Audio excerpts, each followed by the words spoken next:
शुक्रिया।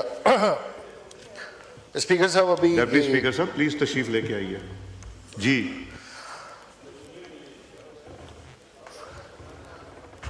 जो असेंबली में आज एक इम्पॉर्टेंट मौजू है और पानी के इशू के ऊपर एक करारदाद भी शायद यहाँ पेश की जा रही थी, लेकिन अब शायद उसके ऊपर सिर्फ तकारीर हो रही हैं, करारदाद नहीं आ रही। उसमें प्रिंसिपली तो हमें कोई इख्तलाफ नहीं है, प्रिंसिपली तो इस पे कोई इख्तलाफ नहीं है कि बहैसियत सिंध सूबे के और एक सूबे के देरीना मसले के लिए, हसास मसले के लिए हमारी भी आवाज़ यकीनन इसी मुतालबे के साथ है कि पानी की मुनसिफाना तकसीम इरसा एकॉर्ड के मुताबिक जो तयशुदा है उसके मुताबिक होनी चाहिए और CCI की मंजूरी से मशरूत जितने भी इसके कवायद व ज़वाबित हैं उसकी भी पासदारी ज़रूरी है। लेकिन यहाँ पर जो एक इंतहाई अहम मसला है स्पीकर साहब, मैं पानी को बहुत ही मैक्रो पर्सपेक्टिव में देख रहा हूँ।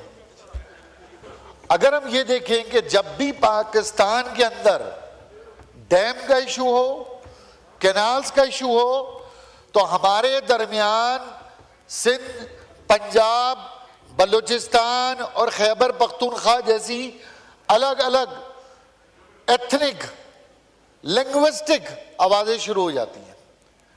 हर सूबा खड़ा होकर ये अलार्म देता है कि उसके पास डैम बन गया तो पाकिस्तान को खतरा है, उसके बाद डैम नहीं बना तो पाकिस्तान को खतरा है, उसके बाद कैनाल बन गई तो पाकिस्तान तबाह हो गया और कैनाल नहीं बनी तो भी पाकिस्तान को खुदा न खास्ता खतरा है। तो हमारे तो सारे खतरे हम आपस में ही एक दूसरे के लिए खतरा हैं।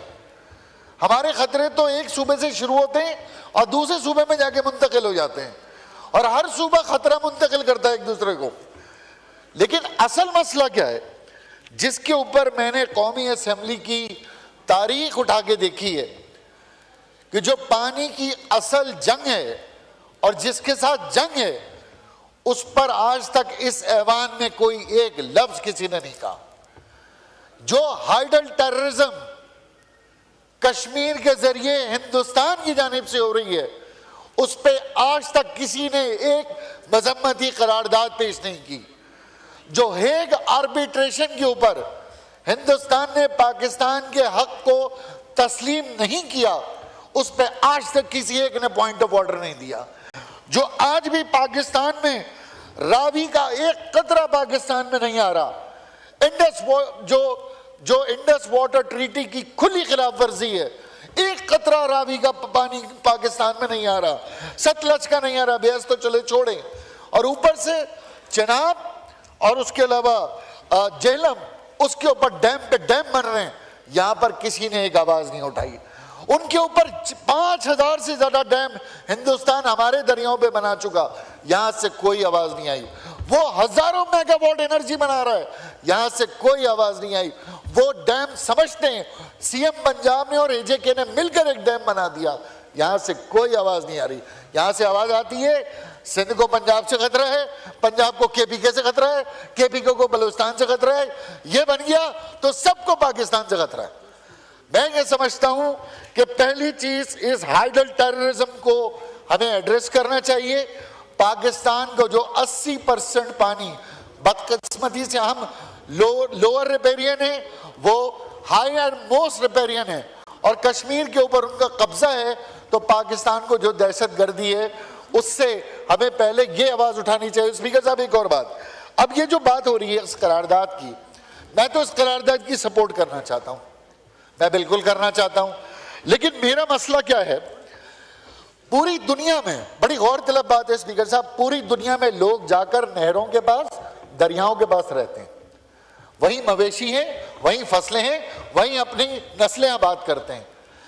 मैं तो उन बानियाने पाकिस्तान के चाहने वाले दीवानों की औलाद हूं जो पाकिस्तान आगे के नाम पर नमक के खारे पानी समंदर के पास जाकर आबाद हुए, जहां 100-150 मील तक पीने का पानी नहीं, और आज उस समंदर के करीब शहर जो कि पाकिस्तान का इकोनॉमिक सिटी बन गया है, वो मेरे बानिया ने, मेरे आबा व अजदाद की मेहनत की बदौलत है।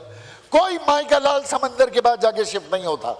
ये वो तारीख है मुहाजिरों की कि पाकिस्तान बनने के बाद दरिया की तरफ नहीं बल्कि उन्हें समंदर की तरफ धकेला गया और समंदर पे जाकर उन्होंने इस समंदर को आबाद कर दिया, जिससे पूरा पाकिस्तान आबाद हुआ। मेरा मसला ये कि मैं इस कैनाल को सपोर्ट करना चाहता हूं, लेकिन स्पीकर साहब मेरी गुजारिश सिर्फ ये है कि मैं 100 अरब का पानी खरीदता हूं, मैं 100 अरब सालाना का पानी खरीद के पीता हूं, और मुझे सिंध से कहा जाता है पानी चाहिए तो वजीर आजम से जाके लो। अभी पिछले हफ्ते बयान आया, पानी चाहिए जाओ वजीर आजम से पानी मांगो जाकर, नहीं है हमारे पास पानी। मेरा मसला यह कि मेरा पानी की लाइन टूटती है तो उसमें से हवा नहीं निकलती, उसमें से पानी निकलता है। मेरा मसला यह है कि मैं पानी खरीद के भी पीता हूं और उसी टैंकर के जरिए मेरे लोग रोंदे भी जाते हैं सड़कों के ऊपर, और मेरी हुकूमत उनके साथ बैठ के प्रेस कॉन्फ्रेंस करके खुशगप्पियां मारती है। मेरा मसला यह कि मैं इस कैनाल को सपोर्ट करना चाहता हूं, क्यों, मगर मैं करता क्या हूं, ये पानी पीता हूं, गुस्ल करता हूं, मस्जिद में जाते हैं या जनाजों में चले जाते हैं। इंडस्ट्री तो पूरी सबसॉइल वाटर यूज कर रही है, मेरे पास तो खेती बाड़ी भी नहीं है, मेरे पास तो फसलें भी नहीं है, लेकिन मेरा 650 MGD जो कि 1991 में जिसका नाम दिया जा रहा है, जो CCI की मीटिंग के अंदर है, पैराग्राफ नंबर 8 है, मैं भी आपको बताता हूं, जिसके अंदर लिखा है कराची को 650 MGD दिया जाएगा। अब K4 की सूरत में मजीद 650 MGD हमारा मंजूर हुआ। आपको पता है स्पीकर साहब मुझे कितना पानी मिलता है? मुझे मिलना चाहिए 1300, मुझे मिलता है 650 के नाम पर। जब पानी गुज्जों से चलता है तो 1000 जनरेटर रात में वहां लगते हैं और 1000 जनरेटर पूरी रात वहां से पानी उठाते हैं और नीचे टैंकर्स भरे जाते हैं। गैर कानूनी फसलें सब्जियां लगी हुई हैं, वहां से उठा दे। मेरा पानी मुझे कैनाल की सपोर्ट करनी है, लेकिन मुझे जब मसला ये है कि आप कहें मैं वफादार नहीं, और भाई मैं वफादार नहीं, तू भी तो दिलदार नहीं, आप दिलदार बनो तो मैं वफादार बनूं। मैं बिल्कुल सपोर्ट करना चाहता हूं। अगर ये कैनाल रुकने से मेरा 1300 MGD पानी आता है तो स्पीकर साहब मैं इस कैनाल बनाने की भरपूर मजम्मत करता हूं, लेकिन अगर खुदा न खास्ता जी मेरे पास पानी के लिए मुझे 100 अरब रुपए का पानी खरीदना सालाना, तो फिर मैं तो सर पे ठंड प्रोग्राम ही करूंगा इसके ऊपर। बहुत बहुत शुक्रिया। शुक्रिया जी। अता ताड़ साहब आप बात कर